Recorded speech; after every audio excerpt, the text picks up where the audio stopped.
listening test. This test has 3 parts. In each part, you'll hear a number of different extracts. At the start of each extract, you'll hear this sound. You'll have time to read the questions before you hear each extract, and you'll hear each extract once only. Complete your answers as you listen. At the end of the test, you'll have 2 minutes to check your answers. Part A.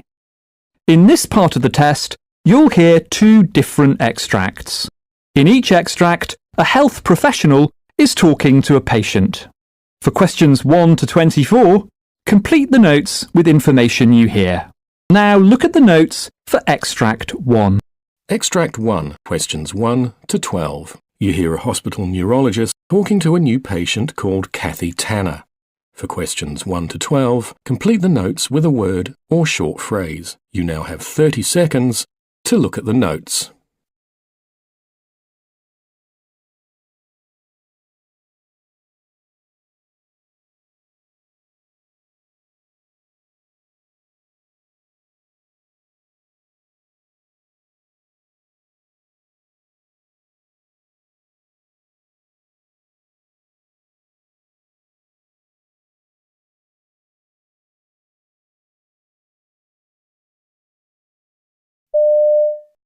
Hello, Mrs. Tanner. Pleased to meet you. Hello. Do you mind if we start off by getting some background to your condition? Just in your own words, could you talk me through the reason you're here and how it all started? Oh, please, call me Kathy. Right. So, until 2 years ago, my husband was in the army. Right. We lived off base, and I had a job which involved a lot of driving. Mm-hmm. Whenever I was in the car, I noticed that my neck would get pretty stiff at times. Right. It was hard to turn my head. To cut a long story short, when my husband left the army, we moved to a new house. My neck pain was still a problem, so I decided to visit an osteopath. Right. He tried to fix the problem by a neck adjustment, but actually it just made things worse. Oh dear. I found I was losing flexibility in my neck. I began to use a heat pad, which did help at first. Good, but was not for long? No. About a month or 2 on, I started to get this sort of feeling that something was pulling my head over towards my right shoulder. Right. It was painful and embarrassing because I couldn't keep my head straight. Of course. I'd managed to hide it from everyone around me until then. About this time, one of the doctors I'd seen thought physiotherapy might help and sent me to a nearby clinic. Mm-hmm. So I started going in regularly for treatments. And one day, the head of the clinic looked at me while the therapist was trying to position my neck and whatever. And he said, "You know what your problem is, don't you?" And I replied that I didn't. And he told me that I had spasmodic torticollis, and I had no idea what that was. So what happened then? So he says, "Oh, it's untreatable. You just have to learn to live with it." I went home in pain, feeling depressed and hopeless. Yes, of course. He was just so unsympathetic and unhelpful. Well, I'm sorry to hear this. Thanks. So my diagnosis of spasmodic torticollis was in June. So I began to research, what I could do. I tried chiropractic treatment until December. It cost a fortune, but did no good. Oh dear. The pulling and pain continued to increase. I saw a couple of neurologists, and I was put on a drug called baclofen. But it really didn't make any difference. Well, yes, that wouldn't do much for your condition. Oh, right. Anyway, the one really good thing I did at that time was to join a support group for spasmodic torticollis patients, so at least I knew I wasn't alone with the condition. But mostly, I just sat at home a lot. In order to get a bit of pain relief, I got myself an orthopaedic chair, and that did give me some support. Right. in November, I saw something in a magazine in the medical section. It mentioned some new treatments being done at the university hospital to treat things like spasmodic torticollis with Botox. We mentioned this to our GP, got a referral, and in December I had the first injection in my neck. And how did the treatment go?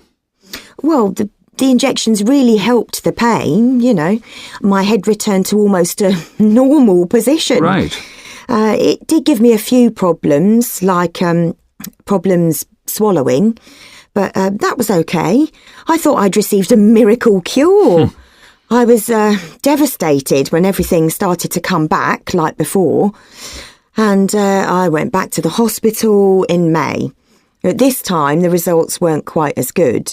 Even though they'd upped the dosages, I ended up having 9 lots of injections, plus the, various oral medications. So I can't remember what they were. No, it doesn't matter. But nothing really made much difference. I just got more and more confused, and loss of memory became a problem too. Just for pain relief, they ended up giving me a pump so I could give myself morphine.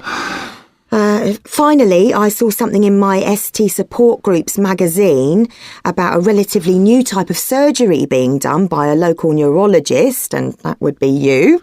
So here I am. And we will do our best to help you. Extract 2, questions 13 to 24.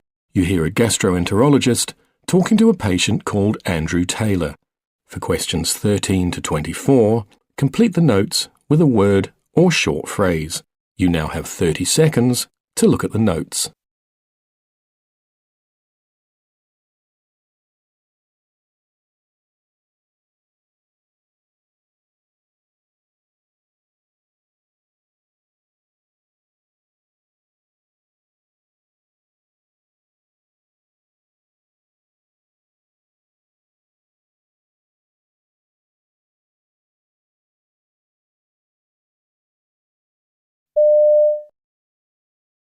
Good morning, Mr. Taylor. Now, you've been referred to me because it's possible that you're suffering from irritable bowel syndrome or a related condition? Yes, that's right. Okay, could you start by giving me some background? This has been going on for many years. After meals, I've always tended to get heartburn, but I found that pretty easy to deal with by taking antacids from the pharmacy. But a year ago, things suddenly got worse, and there were other problems I started to notice. The symptoms vary a lot, and they can be quite hard to describe exactly, but the main problem is bloating. I see. I need to tell you about some other things related to my stomach. Mm-hmm. Although this isn't something that happens every day, I've been suffering from constipation in the last month. In the past, I've had the opposite problem and would rush to the toilet several times a day. I just never know how I'm going to feel from one day to the next. It's the way the symptoms are so unpredictable that I hate. It's hard to plan my life. Were there any other symptoms unrelated to your stomach and bowel? Well, I have a skin condition that can flare up, and I know this could be related to irritable bowel syndrome. Mm-hmm. And the odd thing is that I often have migraines more or less at the same time as the stomach discomfort, and these can go on for days. It's strange, and I didn't at first think it was anything to do with my stomach problems. Have you noticed anything that can intensify the symptoms in any way? Well, I have a very demanding job as an accountant. I don't know whether this has a bearing on anything, but there's a chance I might lose my job in a reorganization of my department, so that's obviously something that's making me anxious.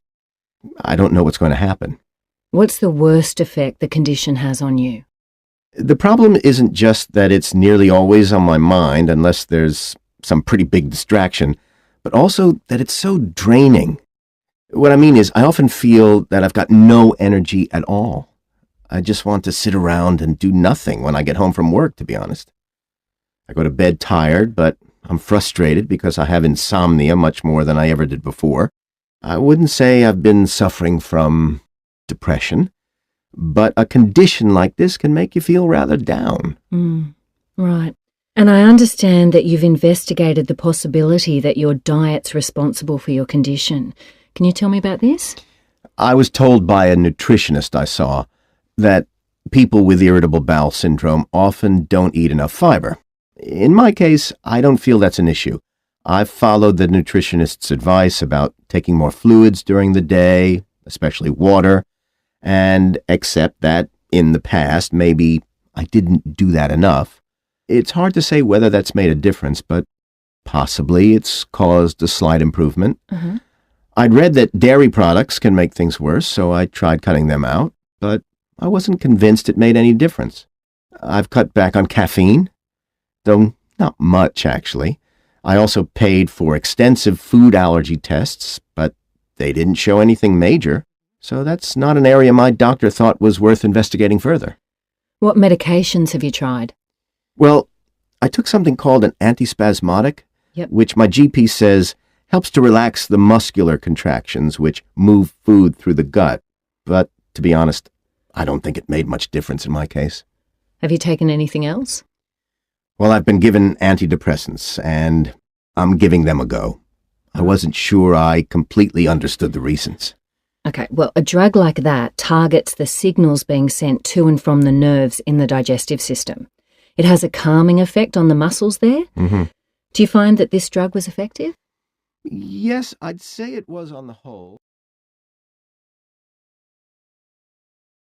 Part B. In this part of the test, you'll hear 6 different extracts. In each extract, you'll hear people talking in a different healthcare setting.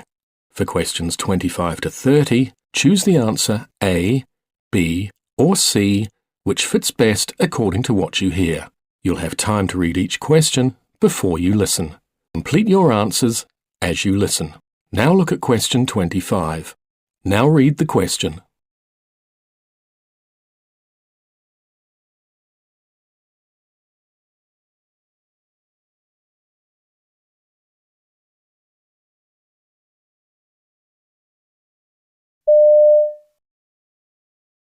Now, you've had the lenses in for a few minutes. How are they feeling?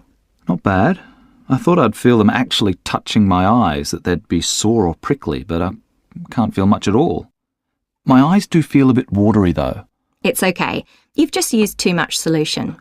Now, in a few minutes, I'll get you to try taking them out and inserting them again by yourself. I had no trouble taking them out earlier, but I'm not confident about putting them in.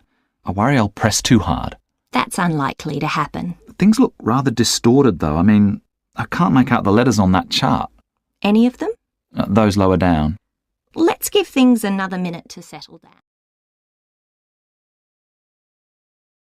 Question 26. Now read the question.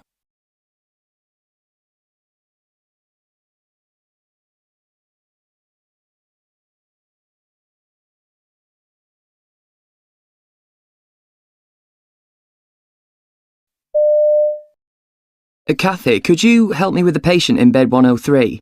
The woman who had surgery 2 days ago. Oh, yes, she's due for discharge today, isn't she? Does her pain relief need topping up again? I thought she wasn't very comfortable this morning. Oh, she's on a reasonably low dose, but she's coping. She needs her chest drains removing, though, and she's got herself into a bit of a state. Ah, well, that's a two-person job anyway, so I'll come with you. Has the consultant seen her? I know there was some concern yesterday about her condition and the level of the fluids draining into the bags. Oh, he's cleared her for removal of them today, but I think some reassurance might be needed first. Right. I might just check her analgesia and give her more before we go ahead. Okay. Question 27. Now read the question.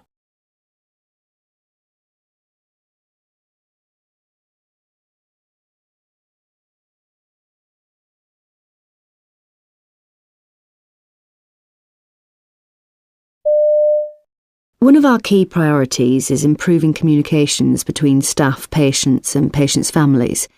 We recently introduced a scheme called Dear Doctor, which involves giving each patient a card where they can make a note of any questions or concerns that they themselves have. They can also talk to their families during visiting time or even on the phone and see if there's anything else they'd like to add.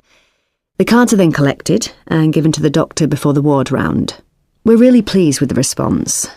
Patients used to say that they only thought of the things they felt they needed to discuss when it was too late, so the cards give them a better chance to bring up whatever's on their minds.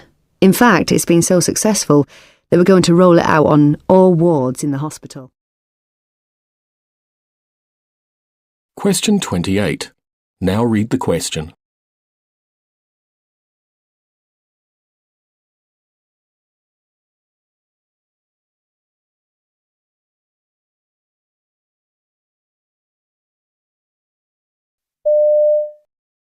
I've just had a phone call from emergency.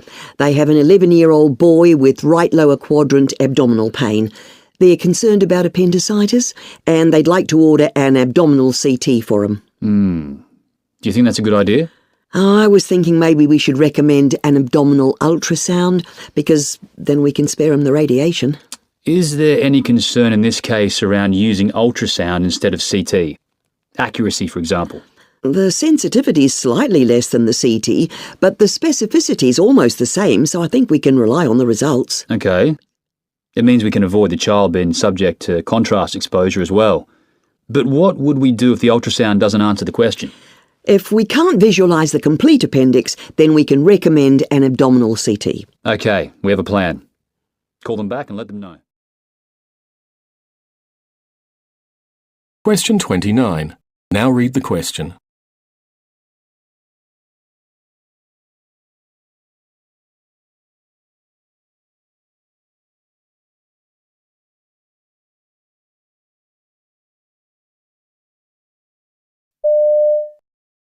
OK, next is Mr Malloy's repeat laparotomy. Any anaesthesia issues? We don't expect any particular problems. He's relatively fit and well, except for his epilepsy, which is under good control. His BMI is 35. But will we need the obesity bed? It shouldn't be an issue. And what about the epilepsy post-operative management? He's taking his oral medications and we can use an IV if necessary. I know he was in a lot of discomfort after his last surgery, and this time he's going to need a larger midline incision. It may be worth thinking about an epidural.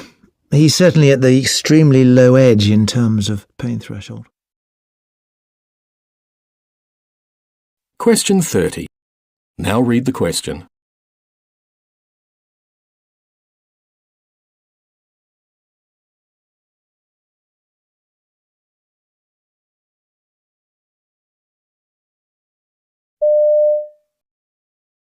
We're looking at opportunities to improve the effectiveness of health and healthcare systems here in Canada.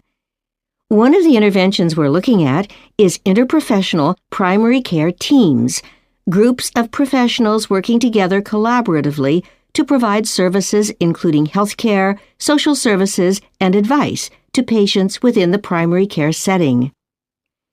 There's evidence that teams like these can improve chronic disease outcomes, including diabetes, hypertension, and heart disease, as well as mental health problems. There's also evidence that improvements can be made in terms of both access to and coordination of care. Now, the extent to which these teams could affect the costs of healthcare in such areas isn't quite clear within the evidence, but the work we're doing aims to address such issues while looking at the challenges of implementation and evaluation. Part C. In this part of the test, you'll hear 2 different extracts. In each extract, you'll hear health professionals talking about aspects of their work. Questions 31 to 42, choose the answer A, B, or C, which fits best according to what you hear. Complete your answers as you listen. Now look at Extract 1. Extract 1, questions 31 to 36.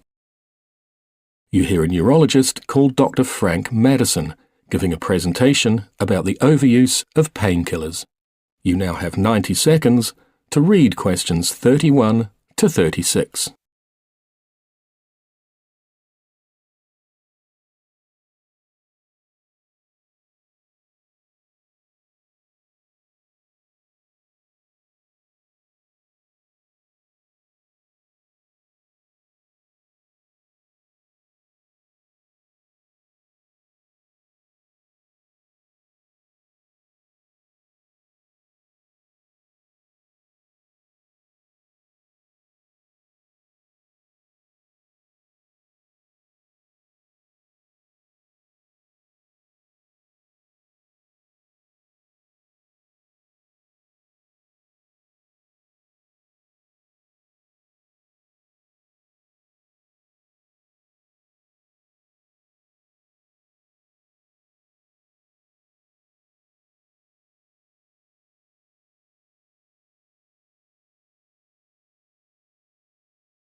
I'm Dr. Frank Madison, and I'm a neurologist with a special interest in the overuse of painkillers, particularly of opioids, something experts are now calling the silent epidemic.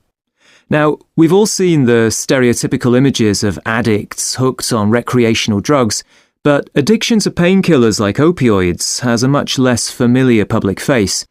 From what I've seen, one reason for this is that the range of people affected makes them less easy to pigeonhole. I mean, there's no typical age, social class, and so on. And of course, most people seeking help for opioid overuse were initially prescribed the medication by their own doctors for pain relief. This highlights a major part of the problem. Physicians often pay little attention to the possible risk of addiction. They need to look carefully at patients' personal histories and assess the risk, considering things like depression and anxiety disorders, before prescribing opioids. In recent years, there's been a dramatic increase in opioid prescriptions. I see a pattern not just of GPs overprescribing, but of GPs inappropriately prescribing.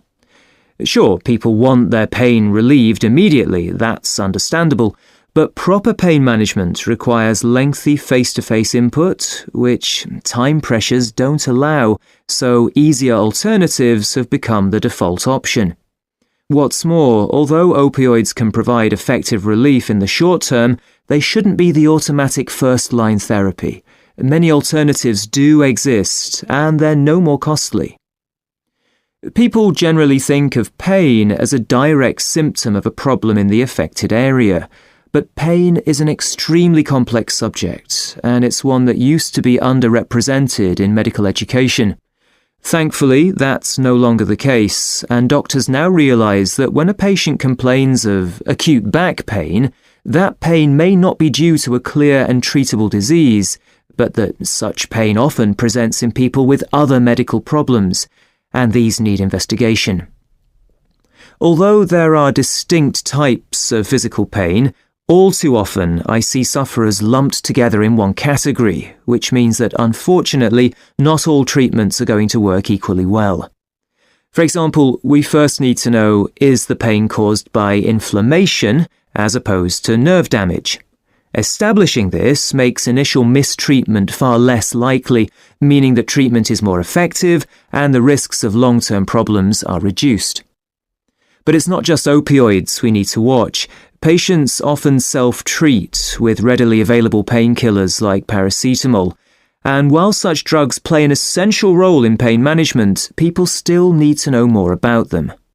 We've been pretty successful in publicising the dangers of accidental overdose, and clear information's given about the effects of taking these drugs long-term, so public awareness about increased tolerance levels is also gradually improving. Many doctors also now actively warn patients about the spiral of taking higher and higher doses for pain relief. Worryingly, though, I've seen cases where people on drug regimes for other conditions inadvertently take painkillers which add a potentially hazardous ingredient to the mix already in their system. This is something which needs urgent attention. I'd like now to talk about an osteoarthritic patient who was referred to me, a 30-year-old woman, let's call her Anne, suffering from sarcoidosis, an autoimmune disease leading to chronic organ inflammation. She was prescribed various drugs, but though the disease was soon brought under control, the pain lingered, with Anne gradually becoming dependent on prescription opioids. Typically, she was terrified of stopping them, yet the more she took, the worse she felt. The thing is, her prescription would have been ideal for short-term pain, like that following surgery, but should never have been given for the chronic pain she was experiencing. And we all know that living with medication dependency has devastating consequences, not only on social well-being, but also on ability to function professionally, as was the case for Anne. She eventually went on long-term sick leave, as often happens in such cases. Thankfully, Anne's now much better, having recognised her dependence, and with the necessary support, tools and techniques, she's now off painkillers. The crucial thing is to prevent dependence in the first place. Anne's GP prescribed opioids in good faith, aiming at pain reduction, but failed to set an end date for these. He hadn't anticipated the possibility of eventual drug reliance, this being new territory to him. Anne couldn't hide the visible results of the quantities she was eventually taking, so her GP questioned her about intake. She reluctantly admitted supplementing her prescription from sources like friends and family, something her GP had suspected but hadn't investigated. Anne now realises that drugs weren't fixing her problem, and though withdrawal took several tough months, her determination to succeed has paid dividends. Extract 2, questions 37 to 42. You hear a presentation by a specialist cancer nurse called Sandra Morton, who's talking about her work with prostate cancer patients, including a man called Harry. You now have 90 seconds to read questions 37 to 42.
My name's Sandra Morton and I'm a specialist cancer nurse, helping cancer patients deal with their diagnosis and treatment. I'd like to tell you about the type of work I do, and particularly about one of my patients, recently diagnosed with prostate cancer. Let's call him Harry, to illustrate the sort of things I get involved with. Now, before we get on to Harry, I'll give you a bit of background. Clearly, my job covers many aspects of patient care, but what's the priority? Firstly, prostate cancer is in fact the most common cancer in men in the UK, with over 40,000 new cases diagnosed every year. That's a staggering number. One problem is that this type of cancer actually develops very slowly, so there may be absolutely no sign that you have it for years. So, if we're going to reduce the number of cases, it's vital that people like me get the word out to as many men as possible, that we tell them how to spot the signs of prostate cancer, like an increased need to urinate or straining while urinating. Unfortunately, the cancer can be at an advanced stage by the time patients come in for tests, at which point the available treatments are far less effective. So, let me tell you a bit more about my patient Harry. Like many middle-aged men, Harry was offered a routine health check at his local doctor's surgery. As far as he was concerned, he had no particular health problems or obvious symptoms at the time, and so he almost ignored the invitation. But he'd promised his family he'd look after himself. His wife had died of ovarian cancer some years before, so he felt obliged to go. It was during his appointment that, based on a few symptoms he mentioned, Harry's doctor decided that he'd need further investigation for prostate cancer and referred him to a specialist clinic at the hospital.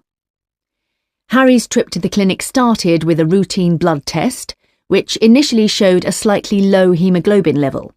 A further test then revealed that his PSA, the prostate-specific antigen, was high at 20. He then saw a urology consultant who conducted a digital rectal examination and biopsy, a procedure that I always try to explain to patients may be uncomfortable but is entirely necessary. In fact, though, Harry said the 3-week interval between having a biopsy taken and hearing the outcome was far more of an ordeal. Harry told me that when he went to see the consultant to get his results, he immediately sensed he was in trouble. Although the consultant was very considerate in delivering the news, unfortunately the indications were that Harry did indeed have prostate cancer. He was assured that the cancer was low-grade and not aggressive. Harry had suspected the worst, and though he'd tried to prepare himself for it by doing some online research, finally hearing that confirmation was still a shock. In fact, the very mention of the word sent Harry into panic, which was very unlike him. So at the time I first met him, he was very vulnerable and grateful to have someone to talk to. Of course, the response to the illness amongst prostate cancer patients like Harry can vary enormously. I've dealt with some men, for example, who haven't really realised the importance of keeping up their medication because they've felt relatively well, especially if they've been experiencing unwanted side effects. Unfortunately, though, any break gives the disease the perfect opportunity to spread into the bones, making it much more difficult to treat and a successful outcome less likely. And some treatments do cause some unfortunate effects, such as erectile dysfunction, which some men really feel uncomfortable discussing, because it's a sensitive issue. Other patients have mentioned that even though they've been given a lot of help, it's still difficult to weigh up the pros and cons of the various treatment options they're offered, from ultrasound or radiotherapy right through to radical prostatectomy. So responses like these need to be taken into account by specialist nurses when talking to patients. For me, these factors really underline the importance of the community follow-up clinics we have in my area, which address many of these issues in the provision of healthcare for cancer patients. Staff at these clinics see patients during their recovery and only send them back to hospital for treatment if they develop significant new symptoms. Seeing patients in the clinics means that staff get to know each patient and build a relationship with them, which enables nurses like me to dispense advice and answer questions. And although we have no firm evidence, staff feel that's far more beneficial to patients than attending a large hospital clinic. So we're hoping more clinics like these can become available. You now have 2 minutes to check your answers.